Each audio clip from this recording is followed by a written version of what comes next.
This interview is brought to you by Transformational Mortgage Solutions. You can check out the full episode at LykkenOnLending.com. And now it's time to get into the Hot Topics segment. And we're continuing last week's roundtable discussion about things that we're seeing going on in the industry and each of our regulars' perspective on it. And we got through a good amount of the information last week, so if you haven't listened to last week's podcast, I encourage you to go back and do so. And this week we're going to be focusing on, I'd like to say we saved the best for last, but it's all good. But it's about leadership, strategy, and really how should we approach managing it. Andy, I'm just thrilled because every time you and I go get barbecue, we ultimately kind of drift back into this topic. It's one of our mutual passions that we have. And so let's get started on this topic, very important topic of leadership, and share your thoughts, and let's get this kicked off. Okay, so leadership is something that we say all the time. We talk about Donald Trump's a great leader, Donald Trump's a horrible leader. We say Barack Obama's a great leader, Barack Obama's a horrible leader. So we throw this word around without even a second thought. We also use the word manager and leader interchangeably in business. And there's some scholars would argue that there's a difference. And I think that the key is this understanding the behaviors that lead to success among employees. So when we talk about leadership, though, and we talk about leadership, you have to also think about how does that affect the business and what are we trying to accomplish in the business. So you really can't talk about leadership without also talking about strategy and then also talking about how those two merge together with leadership substantially influencing culture. Because really culture is an outshoot of leadership. And leadership's effectiveness comes in the ability to then execute effectively the strategy. So you got to have a good strategy, you got to have good leadership, and leadership drives culture. But leadership has a bunch of pieces to it. So anybody that has influence over somebody else could be a leader. Parents are leaders of their children. Pastors are leaders of their congregation. Presidents of companies are leaders of their companies. Politicians are leaders in their district. So leadership is all over the place. There's millions of examples in history. Jesus was a leader. Tons of other references to leaders throughout history. Genghis Khan was a leader. I mean, there's just good ones, bad ones. It's all everything over the place. In between. And that's right. When we were in Nashville over the weekend for this wedding, my wife and I had some time before the wedding, so we got out and toured some sites. I love history, and I love Civil War history. So we went to the Murfreesboro area. There's a battlefield there, famous battlefield. It's called Stones River Battlefield, and where over 24,000 men, young men, lost their life in a matter of 4 or 5 days. And you look at the leadership and how they went about their battle strategies, and you're going, what on earth were you thinking? It has the consequences.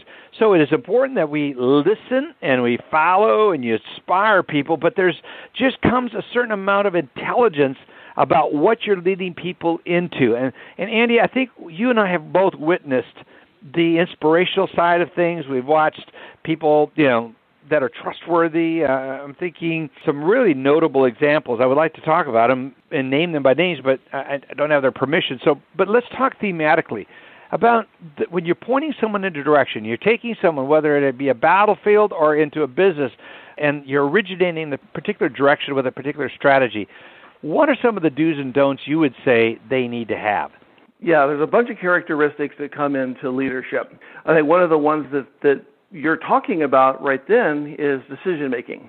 So there's a whole world around leadership and decision-making, and that is applicable to a manager. So at this point, I'm kind of using the terms interchangeably. So the decision-making is really essential. So in your example of the Murfreesboro, Tennessee, Stone River battle, a leader made decisions based on data, and they believed that they're standing there and letting people shoot at you was a smart thing to do. And it's still just astounding. And part of the reason that was not as bad as it sounds is because the musket balls are like throwing a baseball with no movement. It just kind of wobbles around. It's not terribly accurate. It wasn't until ballistics came in that really became a stupid thing to do. Right. But anyway, leaders make decisions based on data. And when they don't have the right data or they listen and believe the wrong data, they end up with a bad outcome. So we were just talking about that quote that's attributed to Mark Twain, but it supposedly is actually written by somebody else, or it's a combination of things. But the quote from that's attributed to Mark Twain was, it ain't what you don't know that gets you in trouble. It's what you know for sure that just ain't so.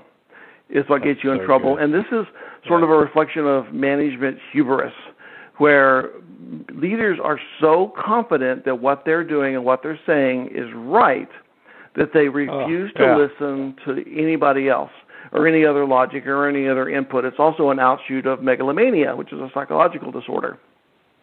So decision-making means we need to learn to apply a process within decision-making, and there's just a vast amount of information about how to make decisions. So I'm just going to hit on one of them, and it'll make your head hurt at first until you sit back and think about it.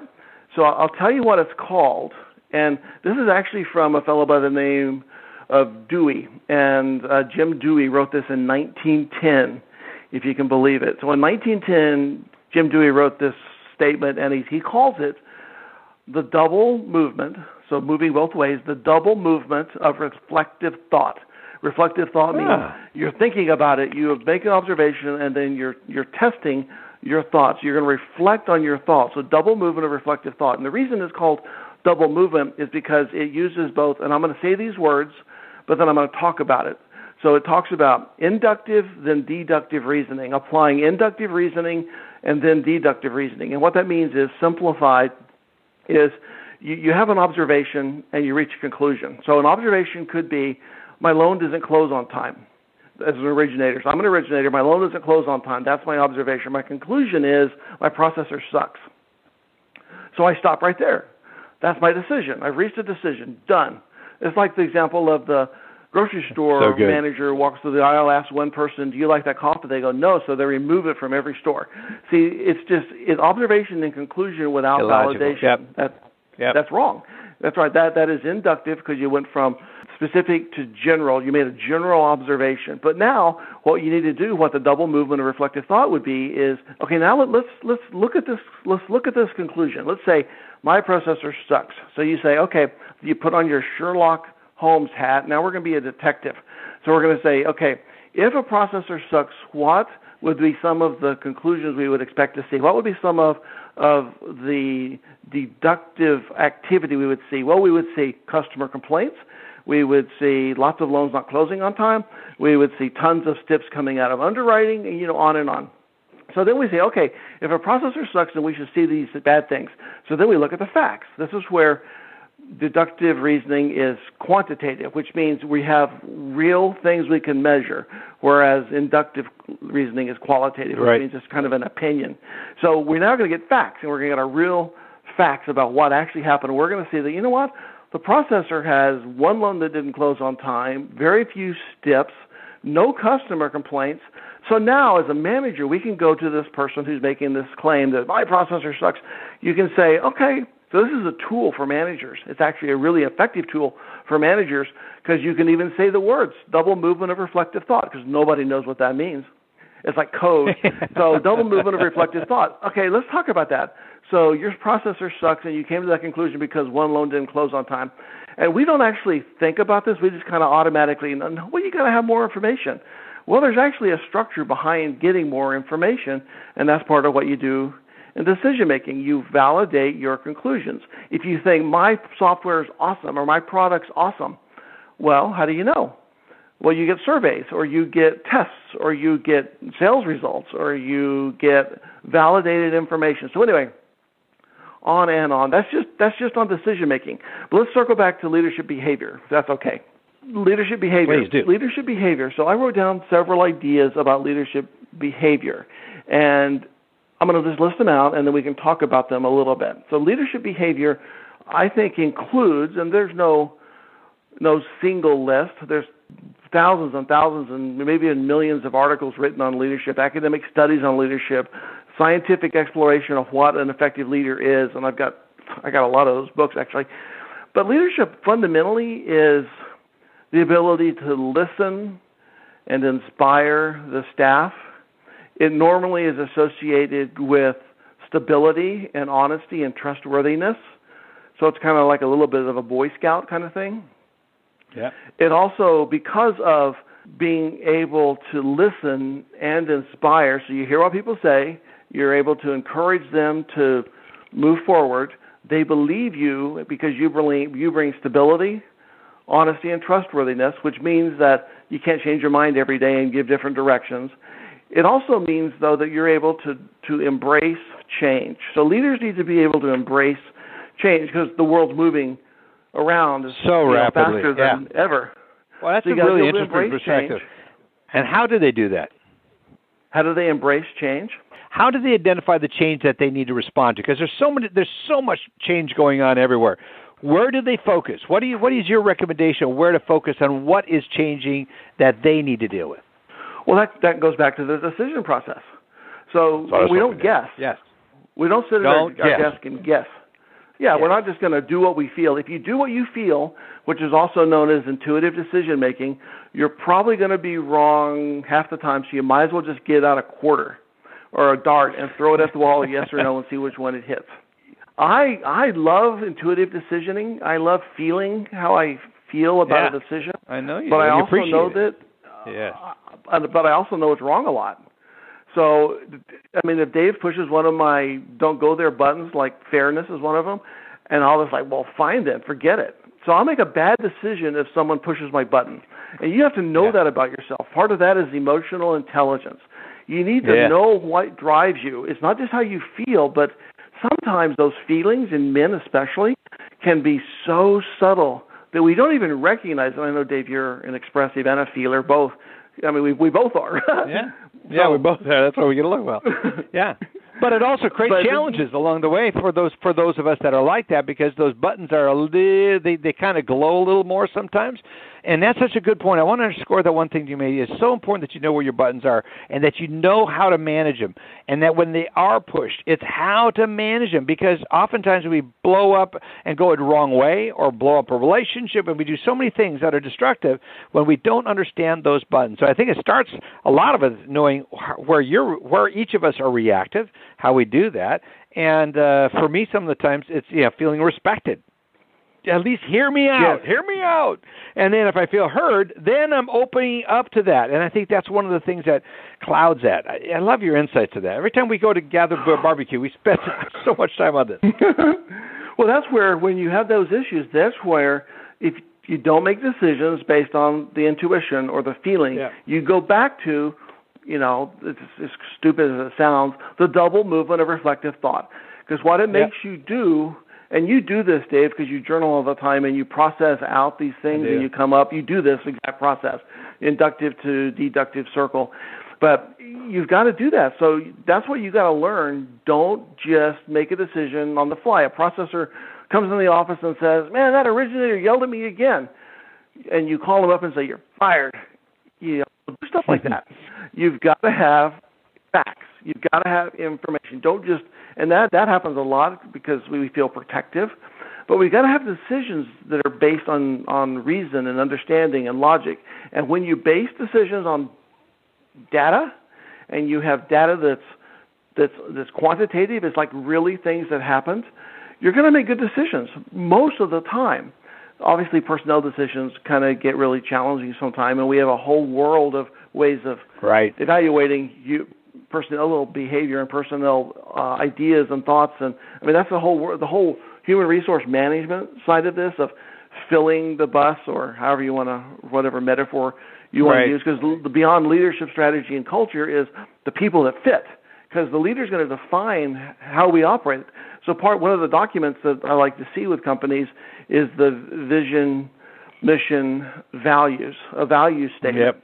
Yeah, and the values one is probably the one that I like looking at the most.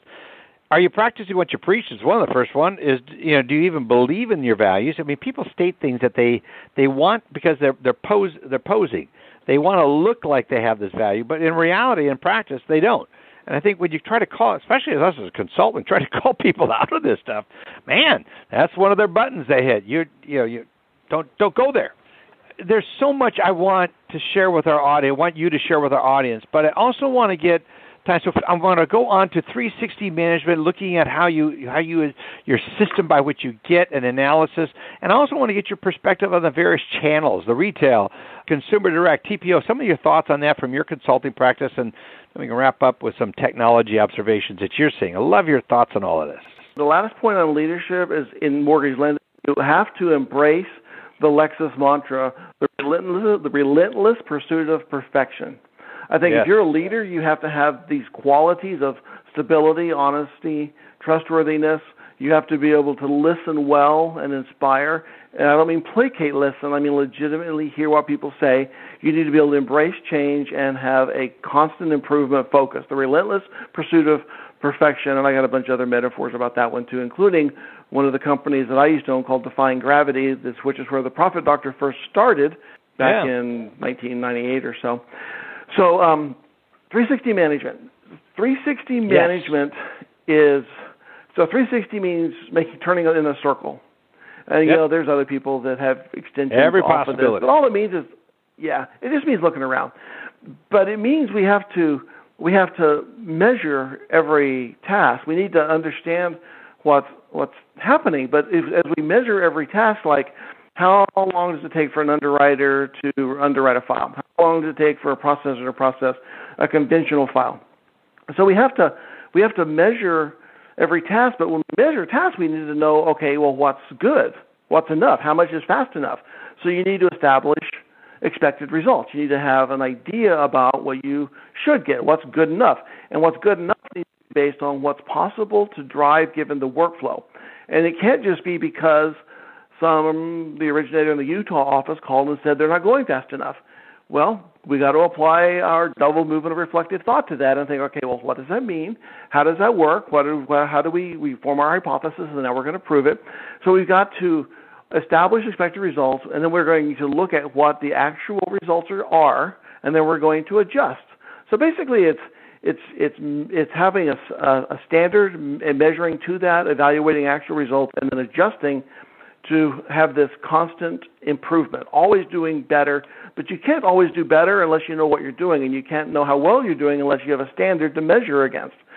So it sounds basic for a lot of folks, but it's amazing to me how frequently we run across folks who just wing it. And that's the truth. Just go faster. Just do more. Yep.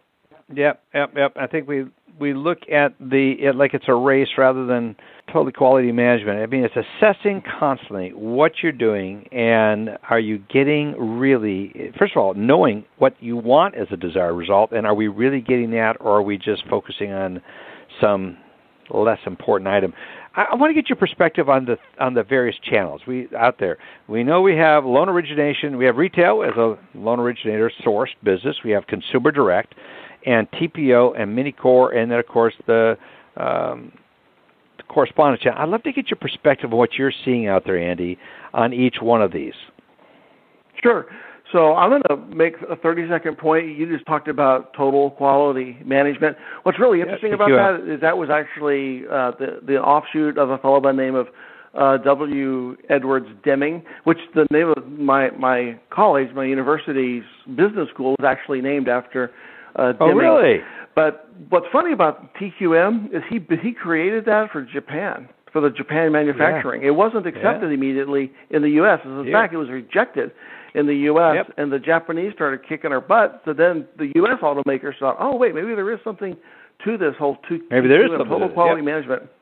And so, but when you're running a mortgage lending operation, you're a manufacturer. And all the TQM elements about manufacturing all the way in through to circles and Six Sigma and all that stuff, it is applicable because you're manufacturing a mortgage. You're not building a table, but you're manufacturing a mortgage. You're not building a car, but you still have parts, and you have people, and you have process. So it does apply. And when you do your channel assessment, you need to think about the uniqueness of the channel assessment because of how it impacts the business. So as we start talking about this, looking at retail, which is basically LO sourced, realtor sourced, builder sourced kind of stuff. Consumer direct, which can be social media, buying leads, anything where it's direct to the consumer first before the realtor. TPO, which could be third-party originations. Third-party originations could be wholesale, could be correspondent, and then of course mini correspondent. But what's interesting to me is that I'm seeing a number of our clients back away from TPO, which surprised me. Yeah, me because too. there's such an influx of brokers, but they're doing it because of the volatility in the market. The margins are so thin that if you build a process to support TPO, then that means you've got some fixed overhead that you've created because you got to process the files and look at the details. And TPO tends to be highly price sensitive. So, and thin margins. So if you're making 5 bips on TPO and you expect to get, I'm talking about big companies doing $8 billion a year. So, and their volume of TPO goes from $3 billion to $2 billion. Well, that 5 basis points, that's actually a lot of money. And to lose that, and you have all those expenses, it makes earnings volatile. And for some of these companies, especially those that are public, you can't have volatile earnings. So retail and consumer direct are a little bit more stable, especially when you get the code cracked for consumer direct. So anyway, those I think retail, in terms of just stability of the channels, I actually am glad that wholesale's kicking off again because I think it's a lower cost model to have brokers that send files into a larger company who has economy of scale.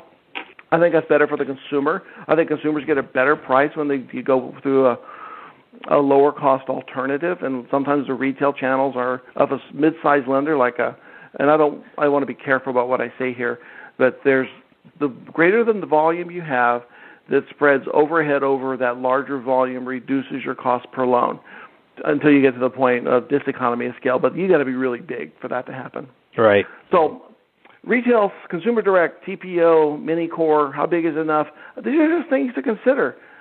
What is right for your business? If you've got a retail platform and you're designed to help retail originators and you're built with a marketing department and you've got your processing and underwriting designed around retail and you go, well, you know what? Let's just spool up consumer direct and have some of our real originators who aren't busy do consumer direct and a lead comes in.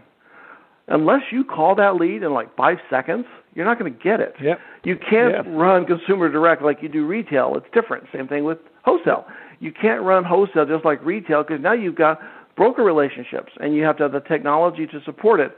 So I guess I would say you have to really think about each channel as a uniquely defined element of business. Even though they all get to a processing and underwriting process that's probably similar. Well, underwriting is going to be similar, although TPO underwriting is going to be a higher degree of scrutiny. It's just tough to think about this. If you consider all the variables, that's the main thing. There's no one-size-fits-all. There's no rule of thumb. I guess bottom line, that's what I'm trying to get to. You got to evaluate each business line and each company's structure of the business line independently to really make a decision. I encourage people to look at the developing of TPOs, and I'm surprised at the resistance to that. It's a momentum play. If the momentum is shifting to that for a number of reasons, we're looking at LO comp, and there's pressure on every independent mortgage banker that's running a retail mortgage operation, or whether you're a bank or in IMB, there's pressure to reduce your costs, and you're going to look at all the areas. And, the one that is getting looked at with more scrutiny all the time is the MLO, the mortgage loan originator compensation. And so if you even approach that topic, the fear is, Andy, which goes back to the leadership of the above, if you're not adding value, you're not listening, you're not inspiring people, you're not creating a stability inside, you're not honest, you're not trustworthy, you're not embracing change. That's the key one there. You're looking at the changes that are happening. If you're not doing that, then you're going to be missing this movement. And there is a movement towards wholesale. You either can be a part of it and join up with this, or you could stand there and miss out. You look at UWM. I was talking to Matt Ishmael the other day. Amazing success. What they went through, the growth they're experiencing. I'm happy for their success, and I think it's such a good testimony. And one of the other things that's recognizing change, Andy, one of the best stories on that, which we told some back the end of last year, is Matt Ishmael at UWM resisted the broker early on, especially when they started marketing to their own customers. And that's when Anthony Casa created Brawl, which stand up brokers rallying against hotel lending. And Matt looked at this, he goes, oh my gosh, this little and he probably had some expletive words he wanted to use about Matt. Matt had some expletive words he probably wanted to say at one point in time with Anthony, but then he recognized, wait a minute. There's a change happening. You could just sense there's this change. And instead, he embraced that change and opened up and expanded wholesale at the right moment. It has caused explosive growth, which brings on a whole other set of issues, but there's an explosive amount of growth in that area. I'm telling everyone, listen to it, pay attention to it. It is, I think, at the height, I checked with the Housing Wire and the MBA, the statistic that seems to be the one that everyone's accepting is 50, at the height of the market, at the height of the last TPO or third-party originated broker loan wholesale business channel, it was at 56% of all originations went that way. I think it's distinctly possible we could hit that high water mark and even exceed it, Andy. But then we'll also have mini-core. That seems like the mini-core is going to be one that's going to struggle more because of the net worth requirements. Your thoughts on the mini-core? Well, the mini-core is the example of how to have the most cost with the least volume. So, yeah. Because if you're going to be that's so funny. I guess that answered the question right there. That's funny. Well, if you're a non-Dell mini core with no underwriting staff, you're probably still okay. What I'm talking about is a delegated mini core, so a small. Yeah. I guess there's a lot of different definitions of what a mini core is. Yeah. But a fully delegated, independent warehouse line, independent mortgage company that's doing $5 million a month. And they actually have an underwriter on staff. Oh, man, doing 5 loans, 10 loans, 20 loans a month. That makes sense. Yeah. That's insane. That's insane. You've got to be bigger than that to go there. What's your cost per loan going to be? You're going to take the underwriter's salary divided by 5 loans, 20 loans. I mean, it needs to be more than that. And then you go, what happens if they get sick? So I would say that's a challenge. I would say in the idea about supporting wholesale, I think that you need to think about it from the perspective of opportunity, but then plan out the change implementation. Yeah, what does it look like? So even like not to plug one LOS over another, but Encompass has a TPO module, but it has to be constructed. It has to be built out. It takes a while. You just don't turn on the light switch. And plus, you got to define your process. What's your process going to be? And then you got to be able to, well, how am I going to get brokers in, and how am I going to get pricing to them, and what are my pricing margins going to be, and what's my cash flow going to be because of the volatility of broker volume. So it's starting a new business. But I agree with Dave that there's a tremendous opportunity in this arena simply because I think there's going to continue to be downward pricing pressure, profitability pressure, and the really good LOs that can do their own deal, they actually might be better off as a broker sometimes, not always. Yeah. A lot of times there is no such thing as a rule of thumb on this. You've got to evaluate each individual circumstance. Yeah, and I told one company who had a bunch of losing branches, they were spending money in them. I said, why don't you just take, if you want, you like these guys, and the argument is, you know what the argument is, Danny, but we get this many loans each month from them. I said, but you're losing money on the operation. You try to get them to see it, and they go they're just blind to it. So I said, why don't you take some months of loss, make three months of losses, and capitalize them, put that money towards capitalizing them as an independent mortgage broker, help them and push them out the door. You cut your losses. At least 3 months, your losses are out the door, and you can still hopefully capture the business. Set it up with, if you're going to advance them the money to help them set it up, then at least set up a deal where you have to have first right of refusal to look at the loans. One guy did that. He says, David, it's the easiest thing we went to. And guess what? When we pushed them out on their own, they started looking at their own costs, and they started realizing, I got to run this like a business. And that's probably one of the biggest benefits that come with that. Yeah, when the safety net's pulled out and they're actually accountable for their results, people's behavior changes. It's proven over and over and over and over and over. So lastly on the list. Yeah, go ahead. I want to get to technology. So, yes. Yeah, last on the list is technology. And, in this world of the most advanced computers we've ever had, the most sophisticated programs we've ever had with AI and all the rest, the user experience is kind of the opposite. We have to have simple web-based GUI interfaces. We have to make everything has to be mobile enabled on every device across every platform. And it has to be low cost. So it's a conundrum. You've got to be you need to be dealing with a really sophisticated IT platform in order to do all of this. And there's some really good providers out there, and because you do have to be simple, web-based, mobile-enabled, and low-cost. So if you're an independent mortgage company, a mid-sized independent mortgage company, you're thinking about spooling up wholesale, and you think, well, we'll just build our own platform. Yeah, no, probably not. No, if you're United Wholesale and you're big enough, you got $80 billion a year, maybe it's okay. And they actually have an amazing platform, but it's theirs. Yes, yeah. And that does add a value, a multiple to your company. When we sold our last mortgage companies, because we built our own platform and our technology, our process, we were consumer direct, and we built a consumer direct platform that was supported that and the uniquenesses of that business model. Andy, your thoughts on the technology? Go ahead. One quick point about that. I think that we need to, if you have a goal of, it's about technology ROI. So if your plan is to have a defining element, a differentiating component of your company, and you're a $1 billion mortgage company or less, or if you're a $500 million mortgage company, at some point you're too small. At some point you're big enough, but you just need to think about, what does the technology spend do for me long term? And if you do what Dave just described, you get a big win. But if it's just purely internal development, internal benefit versus a vendor support, that's a really harder decision. But it depends on what your goals are. Yeah, and it's also time. I mean, I would never do that today. I mean, even if the company as big as we had back in those days, gosh, it's hard to believe that's almost 20 years ago when we did that. It's a different world. Technology is so much more complex, so many more options, so much regulatory considerations go into it. So very difficult to do that. You're married to one of the brightest technologists out there. Teresa's just amazing. And so when you're talking to people about technology, what is some of the advice that you're giving? If you wouldn't mind sharing that.